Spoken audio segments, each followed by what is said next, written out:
ഇനി നമുക്ക് വീടിൻ്റെ പുറത്ത് ഏറ്റവും വലിയ ഗുണം, ഇത് ചെയ്യുന്നതുകൊണ്ടുള്ള ഏറ്റവും വലിയ ഗുണം എന്ന് പറയുന്നത്, നമ്മൾ സപ്പോസ് വീട്ടിലില്ല, ഓക്കെ, നമ്മൾ വൈകുന്നേരം ഉച്ചയ്ക്ക് പോയതാ, രാത്രി ഒരു 10 മണിക്ക് തിരിച്ചു വരുന്നുള്ളൂ. അപ്പോൾ വൈകുന്നേരം ഏറ്റവും വലിയ പ്രശ്നമാണല്ലോ സന്ധ്യ ആകുമ്പോൾ നമുക്ക് വെളിയിലത്തെ ലൈറ്റ് ഇടണം, വീടിനകത്തെ ലൈറ്റ് ഇടണം എന്നുള്ളത്.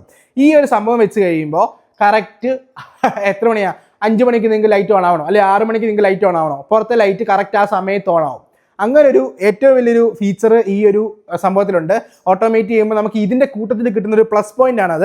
പുറത്ത് നമുക്ക് ഒത്തിരി ലൈറ്റ് ഇല്ലെങ്കിലും അത്യാവശ്യം കുഴപ്പമില്ലാത്ത മറ്റേ വാം ടച്ചുള്ള കുറേ ലൈറ്റ്സുകളുണ്ട്. ഇപ്പം നിങ്ങൾ കാണുന്ന പോലെ എൻ്റെ വീടിൻ്റെ ഫ്രണ്ടിലത്തെ ലൈറ്റ്സുകളാണ് ഇപ്പോൾ കണ്ടുകൊണ്ടിരിക്കുന്നത്. ഈ അപ്പ് ആൻഡ് ഡൗൺ ലൈറ്റുകൾ, അതുപോലെ പ്രൊഫൈൽ ലൈറ്റ്സുകൾ, ഇതൊക്കെ നമ്മൾ ആക്ച്വലി വിപ്രോയിൽ കൊടുത്തിട്ടുണ്ട്. അതായത് സ്മാർട്ടാക്കി വെച്ചിട്ടുണ്ട്.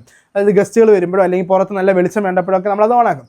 അല്ലാതെ ഈ സ്ട്രൈക്കർ ലൈറ്റ് ഉണ്ട്, അടിപൊളത്തെ ലൈറ്റ് ഒക്കെ ഉണ്ടോ, ഈ ലൈറ്റ്സുകളൊക്കെ നമ്മൾ കറക്റ്റ് 6 മണി 6:30 ആകുമ്പോഴത്തേക്ക് ഓണാവുന്ന രീതിയിൽ സെറ്റ് ചെയ്ത് വെച്ചിട്ടുണ്ട്. അതുകൊണ്ട് സന്ധ്യ ആകുമ്പോൾ തന്നെ കത്തും, രാവിലെ വെളിച്ചമൊക്കെ വരുമ്പോഴത്തേക്ക് തന്നെ ഓഫ് ആവുന്ന രീതിയാണ്.